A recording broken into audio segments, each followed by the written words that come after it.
When you're fed up with fighting food and your body, join us here. I'm Allie Shapiro, creator of the Truce with Food program and your host for Insatiable, where we explore the hidden aspects of fighting our food, our weight, and our bodies, and dive deep into nutrition science and true whole health. Fair warning, this is not your parents' health care. This is a big rebel yell to those who crave meaning, hunger for truth, and whose lust for life is truly insatiable. Believe me, freedom awaits. Welcome to Insatiable Season 10, research-based weight loss. Rebuild your biology and psychological feedback loop. Have you ever read about the past and thought, I can't believe people actually believe that? In the 19th century, doctors thought that bloodletting could cure illnesses, and Dr. Joseph Lister was shunned for his thesis and early research proving that bacteria cause disease. While Dr. Lister was being denigrated, Charles Darwin was being celebrated, falsely claiming that women were less intelligent than men. In Darwin's time, women rarely went to advanced schooling. They needed to preserve their limited energy for baby making. Yeah, that was a thing. The 20th century wasn't immune from junk science and outrageous claims. Domino's Sugar advertised a sugar diet as a way to lose weight, touting that it had less calories per gram than fat. Cigarettes were also marketed as healthy. It sounds laughable to most of us now, but only because brave, curious thinkers were willing to question, test, and disprove the status quo in limited thinking. In Season 10 of Insatiable, research-based weight loss, rebuild your biology and psychological feedback loop, we'll explore emerging research and viewpoints, now on the periphery, that will make the current mainstream thinking of weight loss as willpower and calorie cutting look just as misguided as soothing babies and colds with morphine syrup, which, yes, was a medically endorsed thing in the Victorian era. We will explore how taking the steps towards weight loss individually and societally can be a form of resistance against the toxicity and industrialization of our food supply. We'll question the convenience of telling women that weight loss is giving in to the patriarchy and male gaze, and how this silences deeper questioning about why we all have gained so much weight and what other consequences come with this physically and mentally. We will do this by taking an integrated and holistic look at the biological and psychological feedback loop that goes into maintaining a natural weight and how our industrialized society has disrupted. We will discuss how what you eat informs how you feel and your habits, which in turn influence what you eat as a constantly self-reinforcing infinity loop. We'll examine how culture and thus education and medical systems are not holistic and results in a siloed view of human biology and health, which allows the public and experts to continue to frame weight loss as about willpower and only about food, and how very convenient this is for those who set and profit from our industrialized agriculture policy. We laugh about Domino's Sugar diet, but the same reasoning still informs our modern dietary guidelines. Even the mainstream is noting that the Sugar Research Foundation, with the help of 3 handsomely compensated Harvard scientists in 1967, handpicked studies placing the blame on fat rather than sugar for heart disease. In 1977, one of these researchers would become the head of nutrition for the USDA and outline nutrition guidelines, enabling the low-fat weight loss craze to become a thing, and we'd all get fatter, sicker, and more depressed in the years to come. If in your gut you feel there are more important and potentially revolutionary root causes to your weight battle, or if you want to learn the viewpoint that people will likely have 50 years from now, that willpower and a simple view of calorie counting as the key to weight loss makes about as much sense as giving morphine to babies, this season is for you.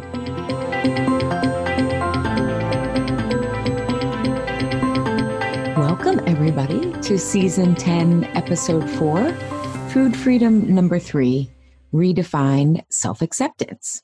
Now, there are many definitions of self-acceptance when it comes to accepting our bodies. I know I personally used to think self-acceptance meant resignation, and that really didn't feel like freedom to me because I was living in a body that didn't feel like a warm, welcoming home. And it was not only uncomfortable on the outside, but also on the inside with my cravings, reflux, horrible IBS spasms, and depression. What I came to realize was that if we define self-acceptance as responsibility for our bodies, we can begin to make true peace with and accept our bodies. This process includes identifying what being thin means to us. In other words, what magic do we think will happen when we are thinner? And then asking, how do we make that happen now when we're not at our goal weight? Deconstructing skinny equals magic starts with noticing when a personal interaction or outcome doesn't go how we want, automatically thinking, if I were thinner, this would have turned out differently. The more we deconstruct what it is we think thin will bring, we can better realize that we are likely capable of getting these things and experiences with who we are now. As Carl Rogers, one of the most influential psychologists in the evidence-based coaching world, says, the curious paradox is that when I accept myself, then I can change.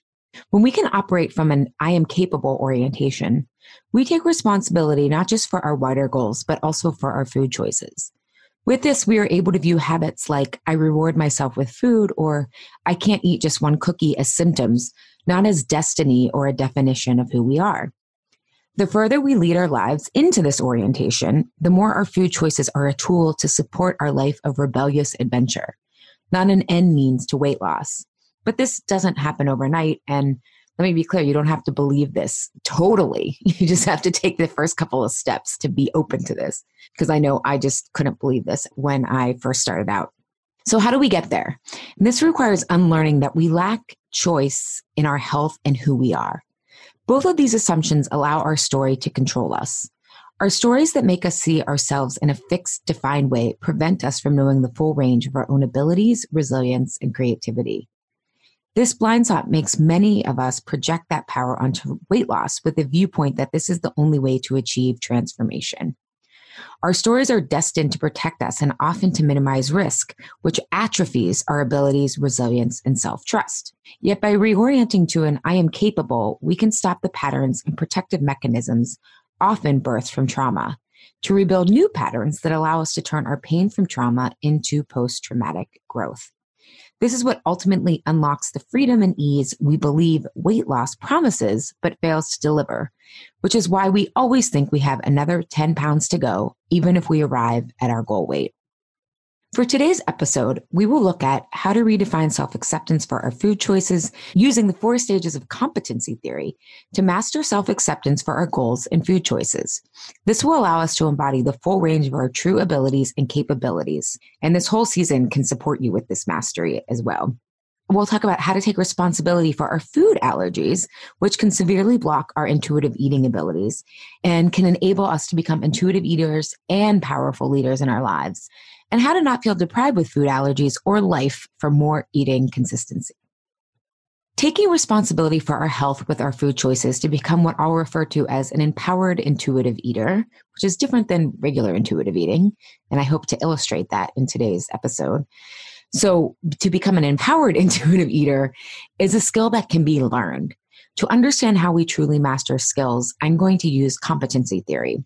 Competence theory is a guided framework whose variations are used in business management, education, and other arenas like adult learning to describe the 4 stages we must go through to master a skill. Competency theory looks at skill building as a pyramid. The first or base stage of competence is unconscious incompetence. This is where our intuition has no orientation and is therefore fairly useless.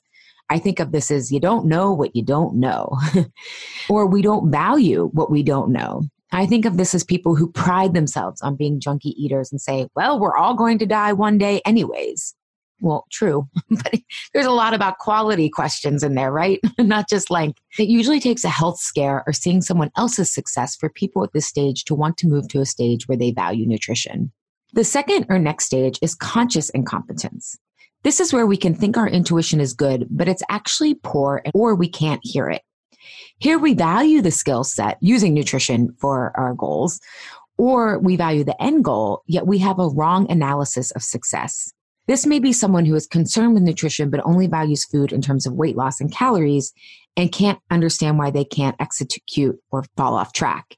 Here, many will feel they fell off the wagon, not that the approach was unsustainable, nor that it overlooked trauma. The third stage is conscious competence. At this stage, we know how to do the skill, but it takes a lot of concentration and thinking. This might be when you first started learning to ride a bike or master another sport. With food, this is where we connect our food choices to blood sugar and gut health and are eating out of alignment with our goals or within our story. While at this stage, it still requires a lot of thought and effort, we begin to choose differently and correlate our choices with feeling better and increasing freedom, which is the incentive to keep going, not weight loss per se. The fourth stage is unconscious competence. At this stage, the skill becomes second nature and is very easy. In a sport, this might be like having muscle memory. This is where we can be quite intuitive because we haven't just studied the subject matter, we've experienced how to be successful, right? There's patterns to success.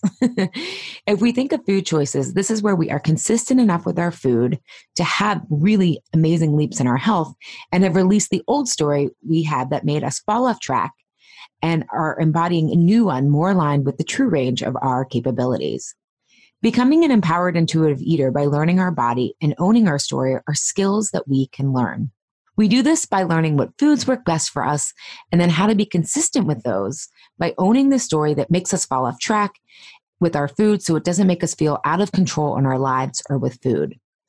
In this process, we come to understand food and belonging, which we've been talking a lot about in this season, are powerful medicines and mediums to reveal our true powerful selves.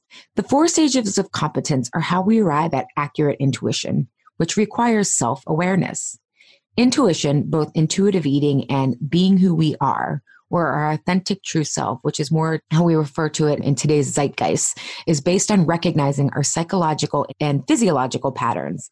It's about discernment of what foods work for us and who we truly are versus who we've been conditioned to be out of protecting ourselves and the resulting story we've built to do so.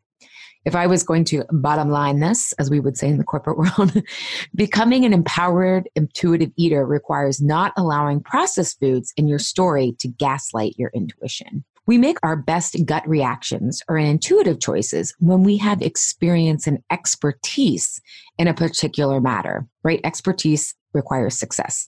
So I can't make intuitive choices about the stock market. I don't study it. But I can make intuitive decisions about my food, body, healthcare, and life because I've spent time getting to know my body, a broader range of choices available to me, and what I really want for my life, not the prepackaged food and ideas I thought I wanted because of my story.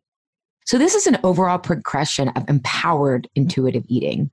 Two areas I find that block intuitive eating while working through these stages of competency are food allergies and having so many other shoulds, have to, and musts on our plate, which creates an emotional restriction in our lives. When we aren't emotionally restricted enough, i.e. when we feel free, right? That feeling of freedom, which is, I don't know if it's the opposite of emotional restriction, but I would say we don't feel free when we are highly emotionally restricted. We often have things in our life that make us want to be as healthy as possible. So for example, freedom is if you found a love of soul cycle versus before you dreaded exercise. You will now want to eat well to improve your performance there, right? Or for many of my clients, they start taking bigger risks in their career and personal relationships, and eating well becomes a tool to help them to be focused, clear, and as creative as possible, really embody their own style of leadership. When we can get out of our story, which creates a number of emotional restrictions, there's risk and a sense of possibility that makes us want to be at the top of our game. Here we want to eat to feel calm, energized, rested, and creative. Here we find an increased sense of freedom and meaning, which is what we all need, yet think it's dependent on weight loss. When it comes to the food, the topic of food allergies and an elimination diet, I think that intertwines with diet culture and this idea that health is about restriction. When really I found health to be about increasing freedom. And many people suggesting elimination diets don't understand if you have to restrict food more and more, you have a deeper gut issue. The elimination diet isn't a lifestyle. So how do you eliminate so many foods while living in the real world?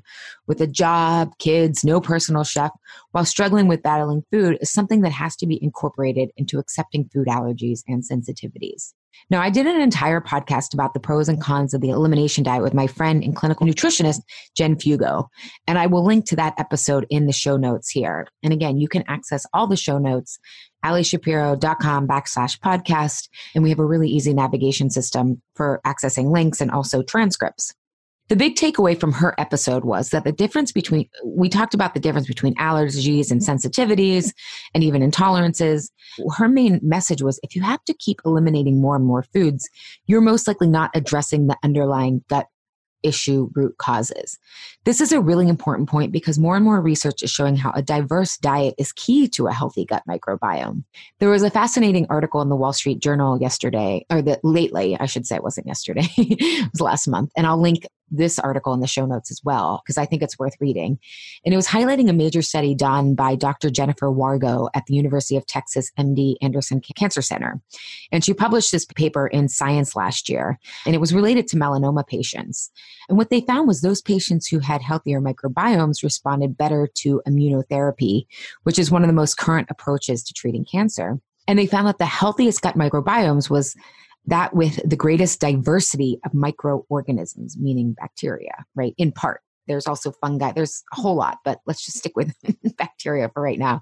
Researchers found that eating whole grains, fruits, and vegetables in a high fiber diet responded best to immunotherapy with melanoma patients. So in other words, those people who had the greatest variety in their diets had the greatest diversity of microorganisms.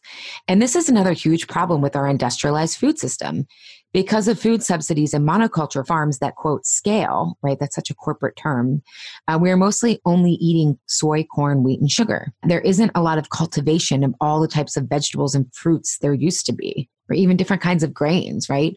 Charles Einstein, in his book, Ascent of Humanity, which is one of my favorite books of all times and kind of describes how actually farming created a financial system. It's amazing how he traces so much of our modern day problems and challenges back to farming. But he talks about how there used to be dozens of different kinds of apples alone, right? And now we think, oh, we have a lot if we have 5 apples, but there used to be dozens of different kinds. And we were intuitively skilled at recognizing them. And so I will just end this part of, Mother Nature is political, right? Diversity gives us the best things in all of life, not just with our gut biomes. And what's crazy is and that shouldn't even be political, but it is. And so I don't know if Mother Nature really is political or is if she's just showing us the truth. Let's put it that way. Mother Nature always tells the truth. And what's crazy is we are finding, so if we know that, diverse foods leads to a diverse microbiome, again, and this was with melanoma patients, but I feel like if you can see something improvement in cancer patients, which cancer patients tend to be in the most acute distress, right? It's going to help those of us who aren't as in acute distress, maybe even more, maybe more severe, but just as much. And what's crazy is we are finding that probiotic supplements often hinder this diversity because most probiotic supplements have only a few strains of bacteria in them. And so relying on probiotic supplements without a diverse diet is now proving to be a detriment. And I don't want to go down a rabbit hole about supplements here because there is a time and place for probiotic supplements in a therapeutic targeted sense. But over the long term and for health maintenance versus a healing diet, which is temporary, a diverse diet is important. And over the long haul, your money is better spent on quality of whole foods diets, not on probiotics. Elimination diets can be very helpful therapeutically and in the short-term therapeutic manner, but the overall goal should be to give your body the space and therapeutic benefits as you uncover and heal the root causes. This is a long way of saying the elimination diet isn't a lifelong diet. So I want to state that when we are talking about food allergies or sensitivities, this isn't accepting that you have 3 foods to eat for the rest of your life. Now, what's tricky about this from an intuitive eating perspective is food reactions, allergies, sensitivities, or intolerance cause bodily stress. The body responds by producing endorphins, which are in the opiate family along with morphine. Opiates make us feel good. So we end up craving and consuming more of these foods in an effort to get more of these addictive, happy chemicals, right? We know we have an opiate epidemic right now. So think of opiates on a continuum, not a specific category, right? And so if they're on a continuum, we end up craving and consuming more of these same foods in an effort to get more of the addictive, happy chemicals. On the outside, it almost feels like a relaxant, which is how I felt, quote, on gluten, I call it, in the short term. And if we are wound up all day, you can see how eating foods will react like this to become an emotional solution, right? This is what I'm trying to show is that this physical and psychological feedback loop are intertwined. They're not separate. So then we crave more, then the increased consumption leads to more addictive chemicals, and we embark on a continuous cycle of craving and reacting. As I discovered a gluten intolerance, and this was 15 years ago before there were so many gluten-free choices, which, by the way, today, even though there's more choices, they're equally packed with sugar. I almost am glad that I had to figure this out when there weren't so many choices. But I found myself binging on gluten and the gluten-free foods like Reese's Pieces and York peppermint patties and my favorite peanut M&Ms because I felt so restricted by not being able to eat gluten. So I have a lot of personal experience with this because it took me 9 months to go gluten-free without binging in reaction to the restriction. I had to take radical responsibility for my physical health and where I was emotionally. And by that, I mean accepting that I had a past with food and food issues. So here's what helped me find the freedom in the restriction of gluten. And I will use my IBS diagnosis as an example. But going gluten-free was instrumental in reversing my depression and my acne as well. All right. So if we think of this, kind of in order, number one, even though healing isn't linear, first, know the food elimination diet isn't a silver bullet. Trying to be all or nothing with elimination diets is often a residue trauma response of thinking every choice or decision is life or death, success or failure, blissful love or devastating rejection. Think of elimination on a continuum because there's a learning curve. Because our stories mold how we view the areas of our lives we feel consciously incompetent in, they influence how we view healing and intuitive eating. It's important to explicitly state that there is no silver bullet to life-transforming healing. Removing foods you're allergic to, if any, is only one piece of the equation. This can be disheartening and liberating as you realize there are many steps to healing and you aren't going to make or break your health with each and every choice. So realizing your body has been functioning all this time while eating the foods you're allergic to, and there's many things you can do that will heal you outside of food, will start to make you more comfortable in the learning curve. Take some of that pressure off, right? Because often the pressure is what makes us need to unwind and use food. So any improvements will enable your physical body to get to the next level, and you will feel more skilled and differently about your next steps when you get there. I think of it like a yoga class. No matter how beginner or beautiful you look in a pose, everyone is getting the same stretch as they are going just beyond what is comfortable, and that's how you get healthier. Nature requires resilience. Number 2, focus on one food at a time and start with what will give you the biggest bang for your buck, so to speak. Because the more you heal, the less foods you will react to. The big foods that give people reaction, gluten tends to be the biggest if you are sensitive. Definitely if you're intolerant, definitely if you have celiac, and definitely if you're allergic. Dairy, corn, soy, and eggs are also big reactions. For me, I started with gluten. With my IBS, I reacted to all raw vegetables and dairy. But I started with gluten because that is when I would feel the most out of control with my cravings. My mood would dip. I can't explain it. I would just be going along and then feel super alone and weird. And that's what gluten did to me. And it would make me exhausted, like I would need a nap. And it increased my heartburn a lot. And it wasn't hard to stay away from raw vegetables. I just cooked veggies. And so the discrepancy between how I was feeling and when I wasn't eating gluten, and it became so much greater the more time I kept learning how to be gluten-free. At the time, it was like, soy sauce has gluten in it? Why? Like I had no idea. So you're going to learn all this stuff, right, as you go. But the more that I learned, the more about how I felt about going gluten-free shifted. The consistency added up. It became easier. And in the process, I was learning that antacids weren't actually making my IBS work as I had too little stomach acid and not enough, which is often the case with IBS, GERD, SIBO, all these digestive issues. Oh, the things you learn as you move on up. Kind of like the Jeffersons. I don't know. Millennials might not know that reference, but for anyone, my generation or older who watched the Jeffersons, yes, it feels like we're moving on up. So I was able to amplify and accelerate my healing by using raw apple cider vinegar, which adds stomach acid and has probiotics in it. And it's much cheaper and has no side effects, unlike the antacids I was taking. So again, understand, focus on one food at a time. Number 3, identify the freedom granted by giving up said food restriction. The addition by subtraction for eliminating gluten was I didn't have to take antacids. I didn't have to wait 3 hours after eating dinner to sit upright before I could go to sleep. My bloating and cramping went down. My energy increased. My moods were much more stable. And I love that I didn't crave gluten-y carbs as much as when I was off gluten. So if you have a genuine food reactivity, you will start to see there is freedom in eliminating them.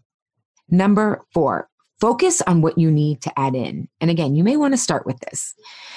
With food as medicine, it's as much as what we add into our diet and lives as what we take out. With my clients, I always love for them to start to add in healing foods so we can expand their choices first. For example, I had a client the other day who was reading an anti-diet book and trying to address her Hashimoto's with a cookbook that says you have to eliminate about 7 foods for Hashimoto's. It's unlikely she needs to eliminate all 7 foods forever, or that all 7 foods are having a severe and autoimmune reaction as some of the main triggers like gluten, dairy, and potentially soy for her. She was already gluten-free and understood how much food could affect her daily well-being, which was amazing. So that was huge, really connecting how it makes us feel instead of being a way to restrict and lose weight. So we focused on dairy, which is another major one for Hashimoto's, and forgot about the rest while focusing on adding bone broth and prebiotic foods in. Now, if dairy doesn't work for her now, she will most likely feel a difference. If you have an autoimmune condition or depression, both of which involve inflammation as root causes, you may have different foods that trigger more severe reactions for you, like nightshades or corns or eggs. I used to not be able to eat a lot of the nightshades like tomatoes and eggplants, and now I can. But I actually couldn't even feel the reaction until I got out gluten first.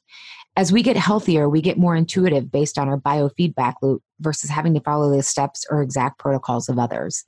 As I shared in last week's episode, I still don't do well with dairy, but I know how much I can eat and get away with when I want it.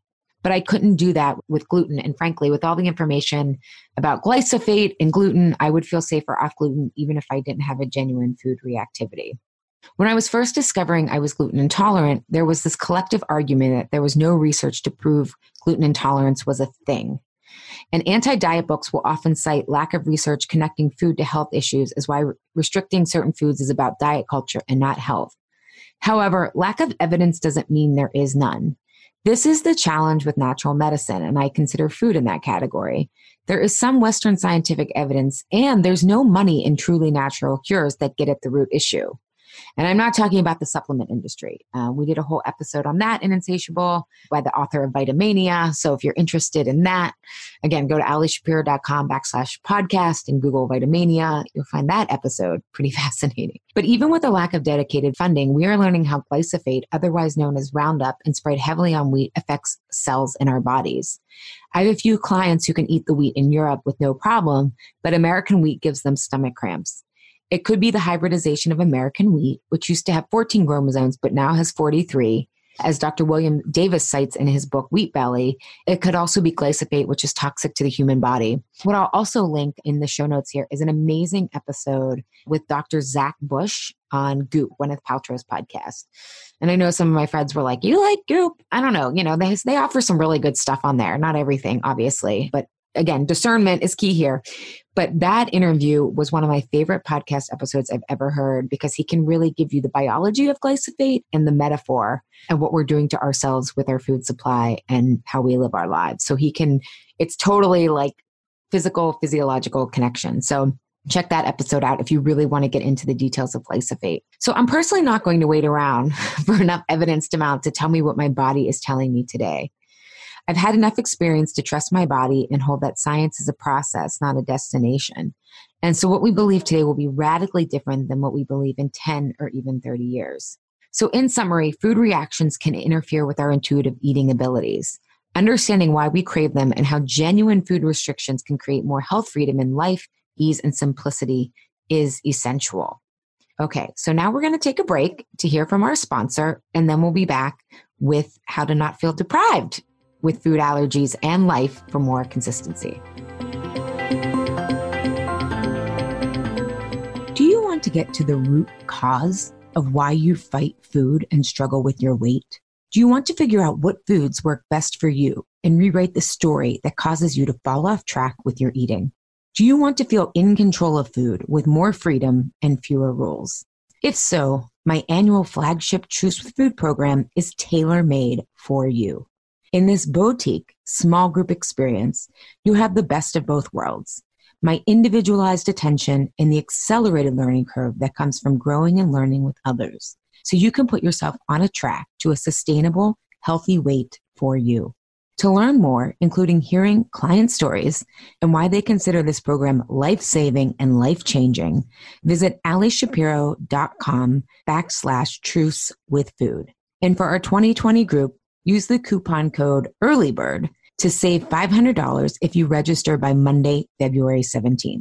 Registration opens Monday, February 10th. Hope to see as many insatiable listeners there. Okay, Welcome back from the word from our sponsor.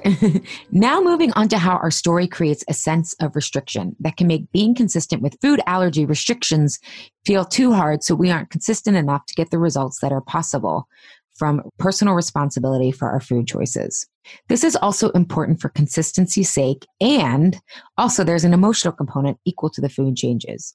For example, with my IBS and depression, yes, the food mattered, and so did seeing how my story was causing, quote, stress and my stomach to spasm, or the more chronic sadness or depression that came from not living in alignment with my values, including wanting to be healthy to prevent cancer as much as I could.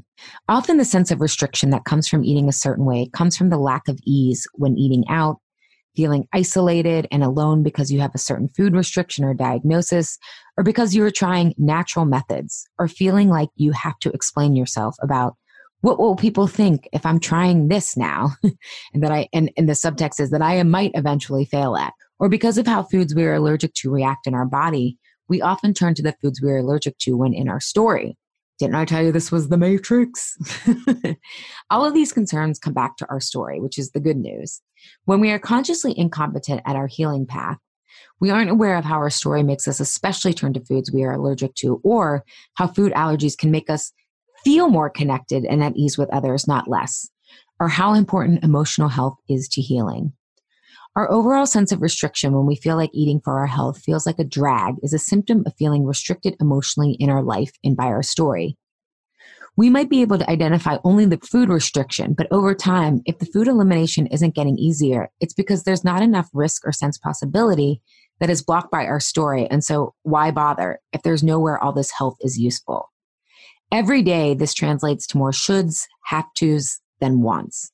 All of our lives are on a continuum. No one's life is puppies and rainbows, and no one's is all bad for the most part. The end goal with health isn't to be healthy. It's to have the focus, clarity, creativity, and resilience to enjoy our choices and over time make our life feel like it matters.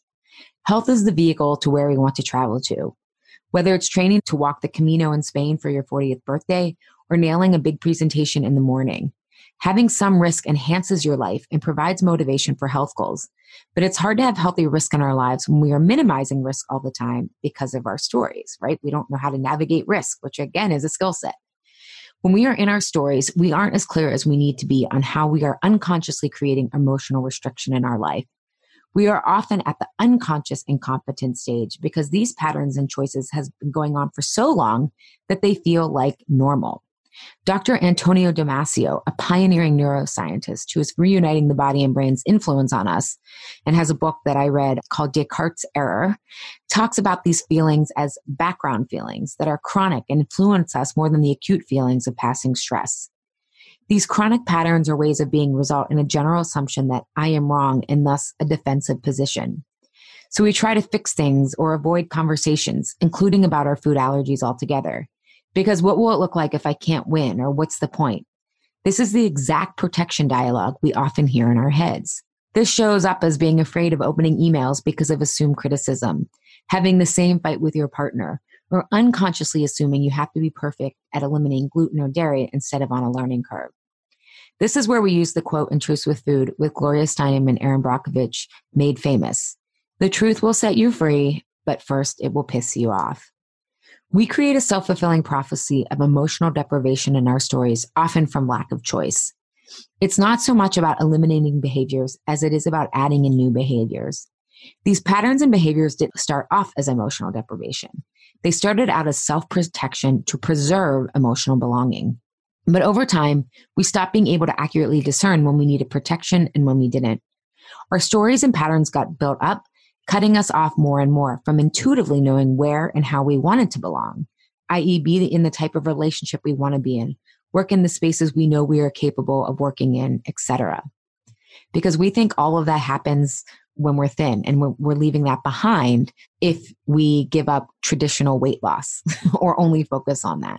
Because when we are in our stories, in the same way we think an elimination diet or eliminating gluten will be a silver bullet, we tend to think every decision, email exchange, or choice could result in wild success or devastating failure, or being wrong and rejected or right and wildly popular.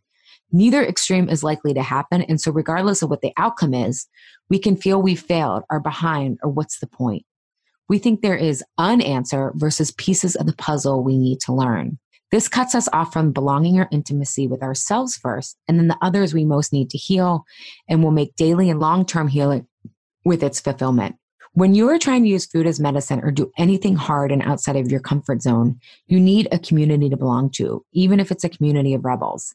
It's funny how life can come full circle sometimes. I did an undergraduate thesis on the psychology theory called optimal distinctiveness.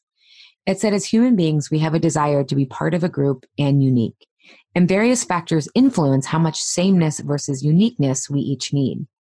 But I do know when we are doing things rebellious or out of the box, we need a group of rebels or others on the road less traveled, even more because we are already being unique or different. So we need to feel like we belong somewhere. And community can be one person who knows your long-term goal and what you're working towards and can support you there. It can be a coach you hire. It can be a friend. It can be a partner. It can be a therapist. The only requirement is that it's a relationship where you can show up as you are, where you are, i.e. show up in process, just like science. In the US, we have a highly individualistic narrative, which is deeply problematic. We can only get better together. And the more we realize we are interdependent on Mother Nature and others, the more radical our healing. I had a client ask me how I deal with the visibility of having strong opinions like I do here on Insatiable. And it helps that I feel deeply knowledgeable from an academic and personal standpoint. But what's enabled me to be more visible with my opinions is that I have a community of clients and listeners who want to have these conversations and pursue this radical path. Being interdependent instead of independent has been one of the most healing medicines I didn't know I needed, especially as I've become a mom recently. You know, you get the theory, and in theory, it takes a village. And now I get this on such a deeper level and really showing up in the struggles, right? Versus pretending I know what the heck I'm doing. But actually, it's also not denying I know a lot of what I'm doing just because I have a lot of self-trust and I don't need to, I'm not comparing myself to others with this. So in some areas, not all areas, I should backtrack that, but it's not all or nothing for me, I guess I should say. And also I can have a strong opinion because I truly feel, truth with food is truth with life. And so I understand that this path won't work for everyone. And so I feel really, I don't have a deep sense of right or wrong anymore. I used to when I had black and white thinking from fighting food, but that discernment in this level area of gray that we'll actually talk about in next week's episode is just how I think now. So, which means it's how I feel as well. Okay. So back to, but it is large in part because of the community that I've created with my clients, the Insatiable membership community and the listeners that we have. So it's not me out here on my own. It's, I've got people that I know accept me. But what blocks this intimacy and belonging is our protective patterns in our story. In last Insatiable episode about not being controlled by food, I introduced the concept of choice and knowing we are always choosing. And now I want to build on that and give you a way to see your different choices. And it's the tool of space, of not reacting right away with a question. Now, the more we are in our story, the less ability we have to be in choice because our nervous system is in fight or flight. And I highly recommend listening to episode 2 of this season more thoroughly if you haven't, because it will give you, identify what triggers our fight or flight nervous system. And the threat of unbelonging is a main trigger for the social engagement nervous system. So when starting to practice this successfully, you don't start in an area where you feel your weight is impacting the quality of your life, as your story is controlling you a lot there.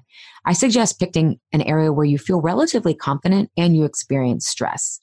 And if it's food allergies, think about how you haven't communicated what you need from someone who would support you. Or how haven't you found a community of people who understand the learning curve? How you don't ask the waiter or waitress what is gluten-free on the menu and assume there's nothing you can eat. Or not picking a restaurant with friends that you all can enjoy. Or when you get the email and you're ready to enter into this or the same fight again with your partner or about to say yes when you would say no, take a pause, right? The pause could be 10 seconds. It could be 10 minutes. It could be 2 days. But I want you to not react right away. And then ask yourself, what if I'm not wrong here? And the more space you give yourself, the more this will put you in a different orientation. If it's the same old fight you have with your partner, you might not jump to defending yourself and have them feel actually heard. You'll often hear things differently, maybe without the subtext of all the reasons you've failed.